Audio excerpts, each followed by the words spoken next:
Welcome back to our online lecture class for week 4 for PAD370 Introduction to Public Financial Administration course. We are going to continue with our topic 2 content, which is to learn about the budgeting system in Malaysia. You have been exposed to roles, characteristics, principles and components of public budget or budgeting during our previous online lecture class. So, by today, I'm going to expose the most important part of budgeting criteria, which is the budgeting system used in Malaysia since post-independence until today.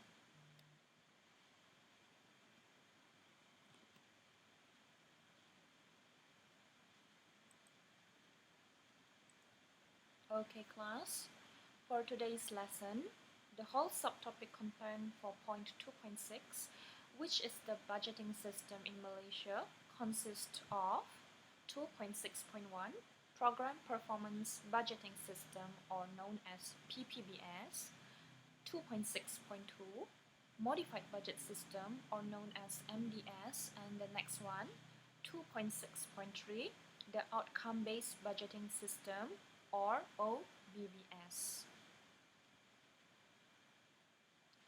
As an introduction, these are all the budgeting system used in Malaysia since in the 90s till recent time.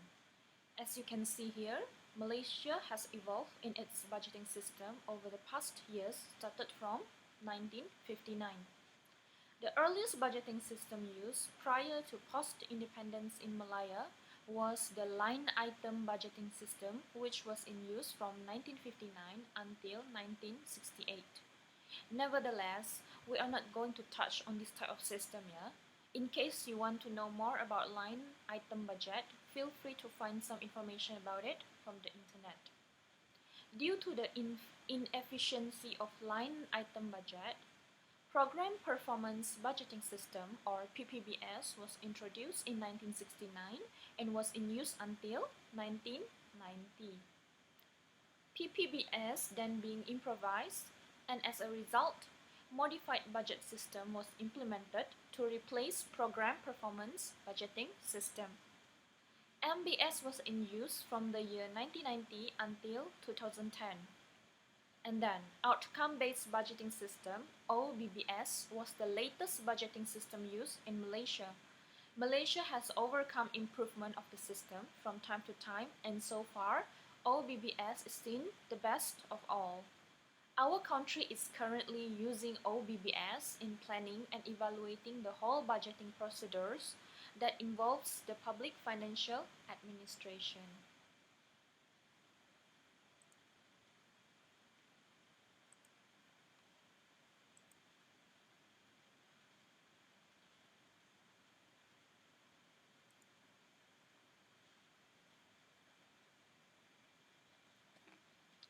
So class, as what I have said earlier on, we're not going to touch on line item budget here, so we move on to the next one, which is PPBS. PPBS, or Program Performance Budgeting System, PPBS. So PPBS was introduced in 1969 under Treasury Circular 5/1968 to replace line budgeting system because the latter was obsolete. It is indeed because increasing complexity of modern life, increase in demands for government services, shortage of funds, and the need to determine priorities. Okay. Components of program are functions, objectives, activities, and responsibility center. Meanwhile, for components of performance, it is evaluated based on appropriateness, adequacy, effectiveness, and also efficiency. Okay, let's take a look at the characteristics of PPBS. So there are 4 characteristics of PPBS, which are: the first one is identifying objectives, second one, program planning and structuring, the third one, developing performance indicators, and also the last but not least, performance evaluation. In a simple understanding, for the first characteristic, which is identifying objectives, PPBS was a system that emphasized on the achievement of the objectives of the program's plan.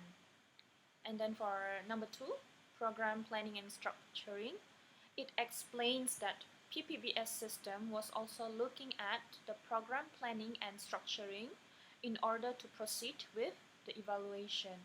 Okay, next one, which is for developing performance indicators.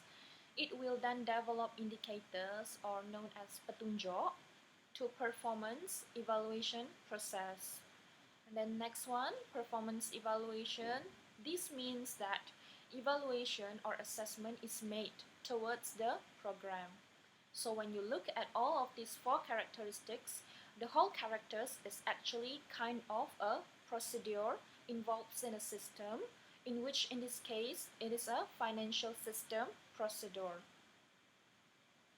First, it involves objective setting, followed by program planning, and then the evaluation of the efficiency of the program that was already implemented, whether it is achieved its set objectives or not. Can you see it that way? Alright, let's move on to more in detail understanding of each characteristic of PPBS. Identifying objectives. What are the points inside it? Setting out in clear terms the purpose of which an organization exists. Form framework for better planning. Objectives should be identified and formulated in clear, precise, and concise manner. For example, Ministry of Education. So, what is the objective of the program? So, the objective of the program under Minister of Education should be to educate Malaysians through a national education system to make them knowledgeable, responsible, and capable of enjoying a comfortable standard of living. Second one, program planning and structuring. So after identifying objectives, we move on to program planning. What is the best program under the objective that we already set? Okay. A set of activities that have common objectives. So means that the program and the activity that is being made or being created is tally with the created objectives. Combination of resources which formulated to definite objectives and capable of being related in identifiable outputs. Involves the selection of best feasible alternatives. Program structure, hierarchical listing of programs, activities, and sub-activities. For example, these are the list of example of program planning and structuring under Ministry of Education. So if you can see here, the programs related is under University Technology Mara or UITM. Meanwhile, for activities under the program, we have Faculty of Administrative Science and Policy Studies, Faculty of Accountancy, and Faculty of Engineering. How about the sub-activities? Okay, sub-activities, we have Master in Administrative Science, Bachelor in Corporate Administration, Bachelor in Administrative Science, and Diploma in Public Administration, just like what you did now, Okay, the rest of it you can read by yourself later on. We move to the next one. Number 3, developing performance indicators or mencari petunjuk untuk membuat penilaian terhadap program yang telah dilaksanakan. So, evaluate financial and physical performance of the programs. It involves identification and selection of suitable unit of measurement which reflect to outputs. So you are being the one who will find the suitable unit of measurement or petunjuk or indicator that can judge or that can evaluate the program itself. So comparison can be made between the actual output with the target. Identify the variances between the two. Okay. So performance evaluation, after you already set what are the types of indicators that you want to do to evaluate the program, so you evaluate the program and As you evaluate, you can see whether the program performs or not based on the objectives that you already set. So assess relevance, results, and impact of the programs for each agency. Comparison of output and target in the same period. The result identified whether the program is realistically planned and properly managed. Okay, for example of developing performance indicator, as you can see here, long-term objectives. Let's say your objectives, one of your objective is intake of 50,000 students over 5-year period. So these are your indicators, annual targets and also final output. So your targets, you have year 1, 5,000 people, year 2, 8,000 people, year 3, 10,000 people, year 4, 12,000, and then the last year is 15,000. So your final output should be 50,000. So these two are your indicators of performance.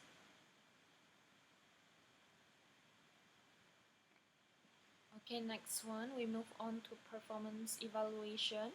Performance evaluation is as important as to justify the indicators just now, yeah? So performance evaluation is an important element for purposes of revising and modifying plans. Through performance evaluation, the agency can identify whether, number 1, the objectives of the programs are realistic and reasonable. Number 2, the programs have been properly selected and it is the best alternatives for achieving the objectives.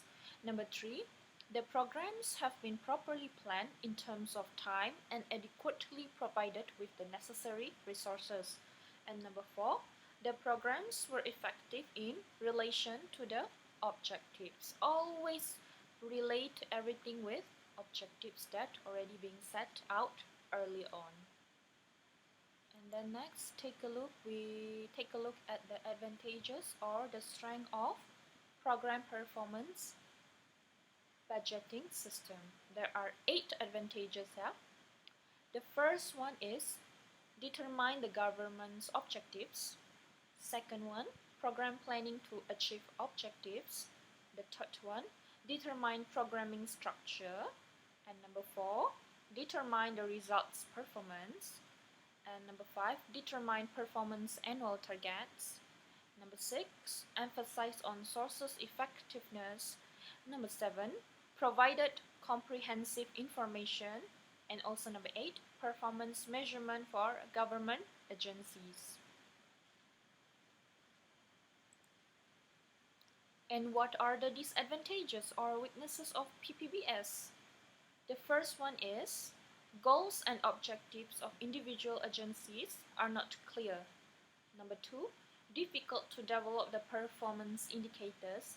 Maybe sometimes it's quite hard for you to identify or justify which indicators are suitable for the program. Am I right? Number 3, difficult to determine appropriate programs. Number 4, difficult to get professionals and experienced personnel. Number 5, approach budget is bottom up. Number 6, delegation of power or authority is limited. And number 7, required too much information and difficult to get. Next one, after PPBS, we move on to MBS or Modified Budgeting System. Okay, here we go. 2.6.2 Modified Budgeting System or MBS. So MBS is actually a combination of the previous budgeting system that was used in Malaysia. Line item combined with PPBS becomes MBS. So MBS is actually the improved version of this kind of system, a line item and PPBS system. So modification to PPBS. Okay, we talked about PPBS previously. So PPBS is Program Performance Budgeting System. So it is a modification to PPBS. So MBS was introduced in 1988 through Treasury Circular number 11. It was implemented in 1990 through the issuance of Treasury Circular Number 8. It is a management system that focuses on the relationship between input, output, and also impact. Please remember these three criteria. It is a relationship between input, output, and also impact. Please remember that. To overcome the weaknesses of Program Performance Budgeting System, or PPBS. So I have summarized it for you here. Modified Budget System, or MBS. It consists of three important criteria, which is the input, and then the output, followed by the impact. So in between of input and output should be the process of the implementation. Okay, here is the full example of Modified Budgeting System Management System. So input, it consists of emoluments, supplies and service, assets, grants and fixed charges, and other expenditure. Meanwhile, for output, it is a product or services produced by the agencies. For impact, it is either positive or negative, changes on activities, achievement of actual objective, changes to overcome the problem. So efficiency will be under input and output process, and then effectiveness will be evaluated from the output and also the impact. So next one, objectives of MBS, or Modified Budgeting System. What are the objectives? So here we can see that there are 4 objectives for MBS.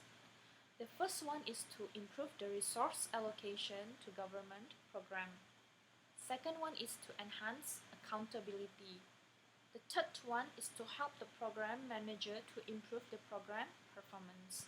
And number 4, to improve the effectiveness and efficiency of government programs. So we look in detail of each one, yeah. Okay, we move on to the first character, or the first element of Modified Budgeting System, which is expenditure target, or target perbelanjaan.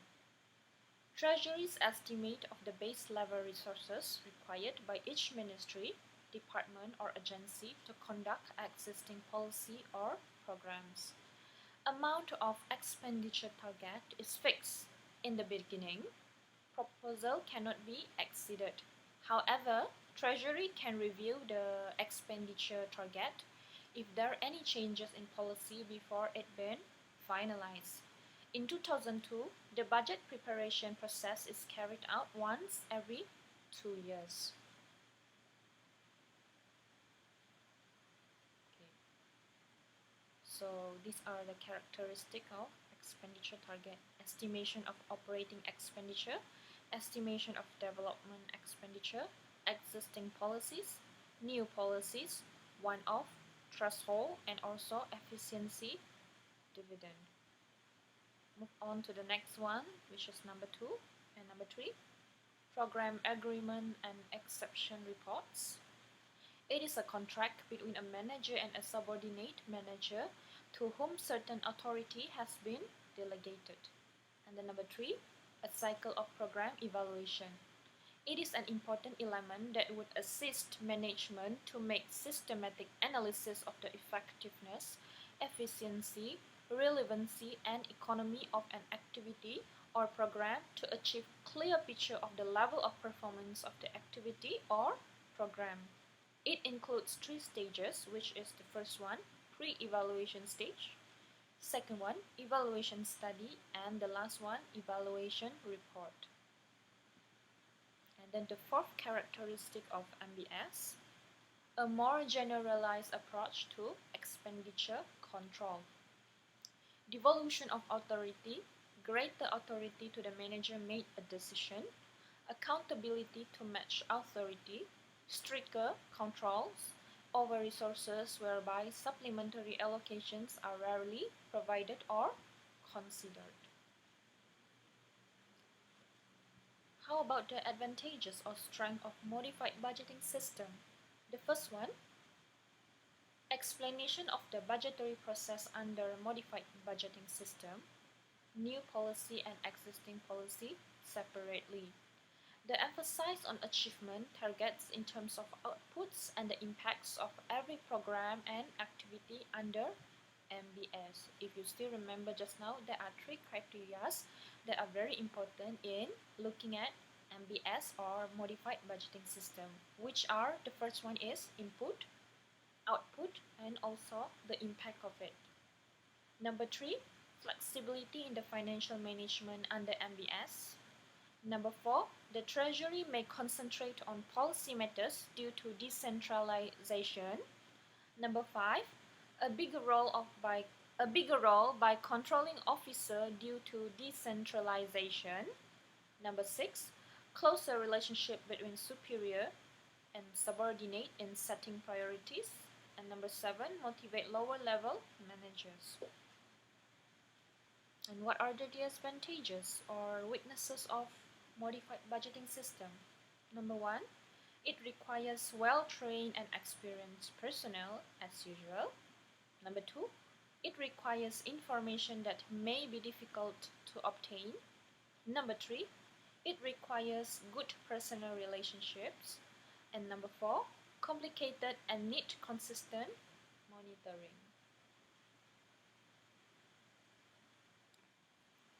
We move on to OBBS or outcome-based budgeting system in Malaysia, in which this is the one that we have been using for the past few years. Yeah. So for me, this is quite important for you because currently this is the system that is being used in Malaysia. Okay. What was the history of OBB, yeah? or OBBS? So a special OBB team was formed to expedite the implementation of OBB or outcome-based budgeting. The team comprises of 4 main committees and 2 subcommittees. So these were the main committees, yeah? Number 1, National OBB Steering Committee or NOSC, followed by Central Performance Management Committee, CPMC, Program Rationalization Committee, PRC, and last but not least, Ministry OBB Implementation Committee or MOIC. And then the 2 subcommittees, Program Performance Management Committee, PPMC, and Activity Performance Management Committee, APMC. So approach used in OBBS. Approach used is based on the outcome that is being evaluated from the output generated.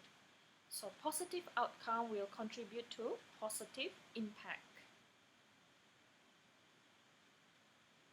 So this is the summary of outcome-based budgeting system or OBBS. So there are 4 important criteria in which the first one always be input, and then second one is output, followed by outcome, and then the impact. So in between, there will always be a process of implementation of the program.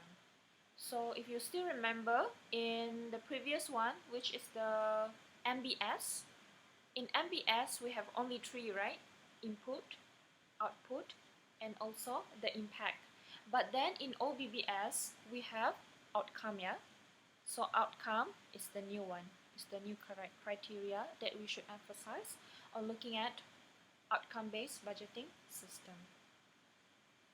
Okay, if you still remember, let me show you back. So this is modified budgeting system or MBS. We only have input, output, and then followed by impact. But then here, for OBBS, we have 4. So outcome is the new one. So what is outcome? Okay. At first, we look at output first. Output is a total amount of this is an example, yeah, for output. Let's say the example is total amount of courses provided to government officers based on planning. And then the outcome is clients and stakeholders' satisfaction towards the government services in financial administration and management. Okay, this scenario explains that as an output is the courses provided by the government to the government officers based on the planning and objective they already set for certain department. So what is the outcome from the output, which is the courses that they have provided?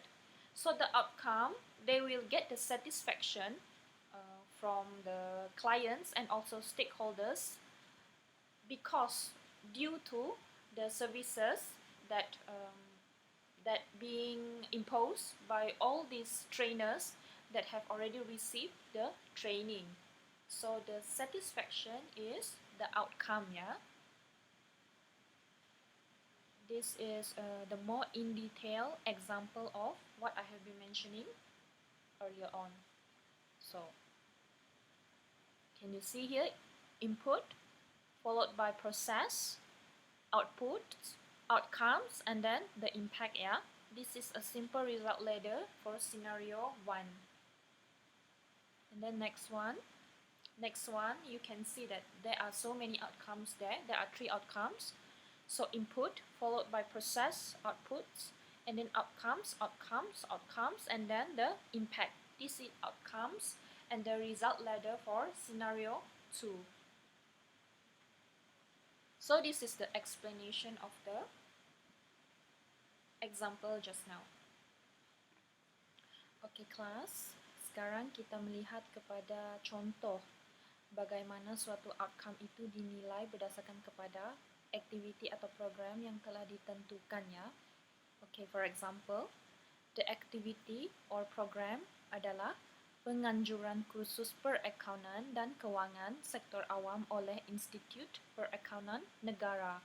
So, based on the activity yang telah ditentukan, so proses output adalah berkenaan dengan kursus dalam bidang berkaitan dilaksanakan kepada penjawat awam mengikut perancangan yang telah ditetapkan. So, pelaksanaan ini merupakan proses kepada penghasilan output. So, output kepada program adalah peningkatan pengetahuan dan kemahiran penjawat awam dalam bidang yang berkaitan. So, output kepada aktiviti yang telah dianjurkan adalah peningkatan kepada pengetahuan or the enhancement of knowledge among all the candidates or participants of the course. So, we take a look at the outcome ataupun apa yang dihasilkan daripada peningkatan pengetahuan tersebut. So, the outcome, the first one, preliminary outcome, ia dapat mengurangkan bilangan ketidakpatuhan dalam pengurusan kewangan dan perakaunan sektor awam. And then the second one, or intermediate outcome, outcome yang seterusnya, ia dapat meningkatkan tahap pengurusan kewangan dan perakaunan sektor awam. Dan yang seterusnya iaitu tertiary outcome, kepuasan pelanggan dan stakeholder mengenai penyampaian perkhidmatan kewangan, dasar, pengurusan dan pentadbiran, pengurusan fiskal yang berhemah, cekap dan berkesan. Jadi, tertiary outcome merupakan hasil yang hendak dicapai oleh objektif daripada penganjuran kursus perakaunan dan kewangan untuk sektor awam. Jadi, what is the impact? Implikasi yang dilihat daripada penganjuran aktiviti ini adalah implikasi yang positif, iaitu ia dapat meningkatkan tahap ekonomi negara. So, as you can see here, the example is based on the outcome itself here. So, all the positive outcomes give an impact or the positive impact for the whole objective that is being set earlier on. So, this one, you can refer back to here. We have input just now and the process, pelaksanaan, the output, the outcome merujuk kepada 3 outcome ini tadi. And then the impact, the positive impact is meningkatkan ekonomi negara. Okay, jelas? If you can't remember or you can't understand what is OBBS, always refer back to this example. So you can see that how the OBBS is being implemented or is being evaluated through this kind of example.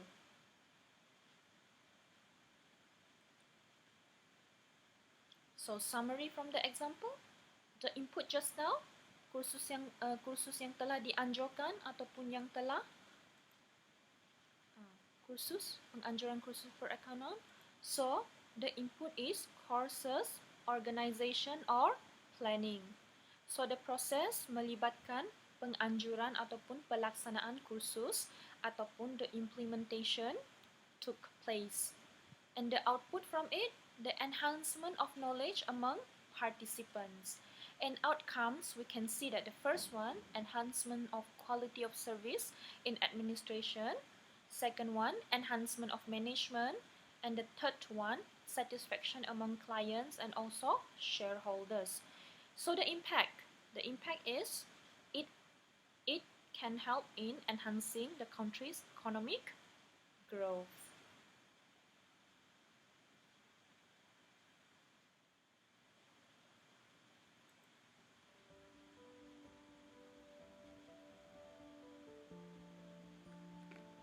Okay class, we move on to the next one, which is the strategic cycle of outcome-based budgeting system.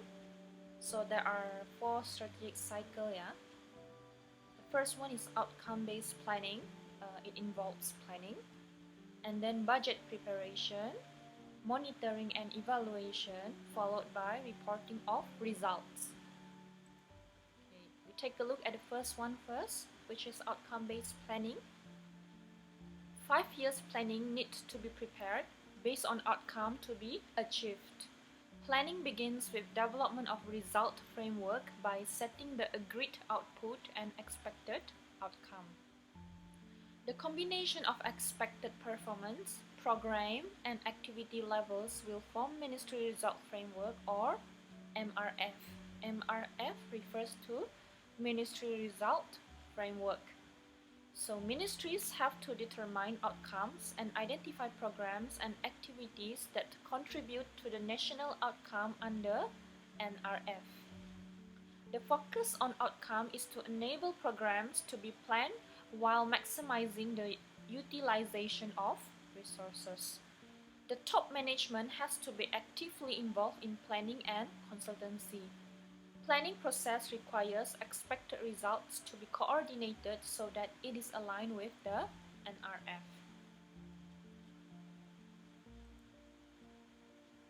Top-down, bottom-up approach for budgeting, planning and preparation. So this one you can refer back later by your own because it's easy to understand. And then number 2. Cycle number 2 is budget preparation. The first one just now is planning, and then the second one involves preparation. Okay, it begins when the MOF issues TCON guidelines for preparation of proposed estimated expenditure for the year. It also specifies the budget preparation period and date for budget submission. The ministry's budget is prepared using the bottom-up approach. Bottom-up means from lower to higher level, starting at the activity level and ending at ministry level. Planning process through MRF must be clear to ensure proper planning and allocation of resources, achieving the expected results. All resources for budget preparation process, financial and human resources, need to be rationalized and integrated under each program. Next one, monitoring and evaluation. So after planning, preparation, we monitor and also evaluate. Ministry should monitor and evaluate programs to measure expected performance achievement and effectiveness of activity via My Results application. This process involves aspects of result achievement, financial and physical implementation of the project. Ministry will evaluate overall program at least 1 in 5 years to determine the continuity, additions, amendments, or elimination of programs or activities. M&E needs to be well planned and must have clear objectives and methodologies. The framework for M&E consists of these elements: input, process, input, process, followed by output, outcome, and then impact. We have discussed about this earlier, right? So this is the cycle in one picture. Input, resources used by program or activities to generate output and achieve outcome, followed by process, operation or work process where input is utilized to produce specific output, and then output, direct product and services produced from activities under program, and outcome, effect and result from program output, and the impact, the final outcomes as results from program or the whole implication of the program that already being implemented. So the budget evaluation under OBBS involves appropriateness, how far program or strategy fulfill basic requirements or solve clients' problems. Is the program or strategy objective still relevant? Are the existing policies acceptable? And efficiency. Is the input fully utilized? Can the program be implemented more efficiently? Is the input utilized adequately? Are the programs complete, conflicting, or coincide with other programs? Effectiveness. What are the output or outcome contributions towards achievement of impact? What are the negative or unexpected impacts? How far are the achievements of program objectives? And the economy. Can the input cost be minimized? Can wastage be reduced? Is the program output produced through value for money principle? So this is from Treasury Circular number 2, year 2002, page 27. So there are two methods of evaluation need to be performed. The first one is formative method, and second one is summative. Okay. The last cycle, which involves reporting of the results.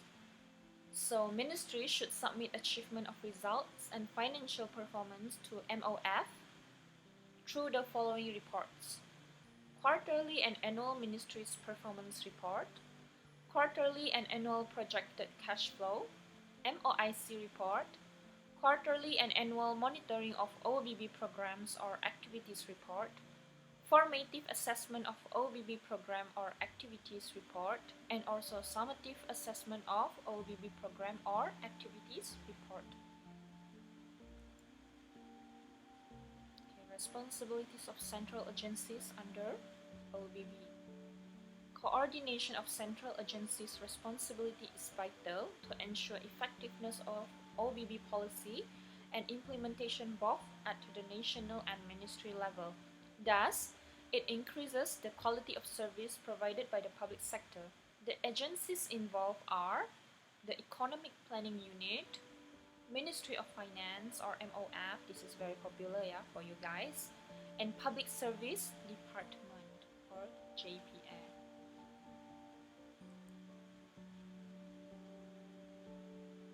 This one, Malaysian Administrative, Modernization and Management Planning Unit, National Audit Department, and Accountant General's Department. To conclude topic 2 or chapter 2, the government plays an important role in the economic matter of the state through the revenue and also expenditure measures of its budget. The economy and the public budget are closely connected to each other. The economy indicates that budgeting system has some functions in allocating, distributing, and stabilizing the country's economy's condition. Different budgeting system will apply different approaches for planning, controlling, and evaluating. We have gone through four types of budgeting system, which are line budgeting system, followed by PPBS or program performance budgeting system, followed by MBS, modified budgeting system, and the latest one, OBBS or outcome-based budgeting system. The growing emphasis on accountability and transparency in the use of public funds had led to the government to improvise our country's budgeting system from time to time. The government has introduced a new budgeting system known as outcome-based budgeting, or OBB, in an announcement made by the Prime Minister during the 2010 budget speech. The system was developed in 2010 and implemented since the 10th Malaysian Plan, which started from 2011 to 2015. OBB replaced the existing Modified Budgeting System or MBS. Please bear in mind that OBBS emphasizes on the outcome in evaluating an impact of program or plan under government administration. Okay, that's all for today, class. Thank you for your attention. Please take care and stay safe.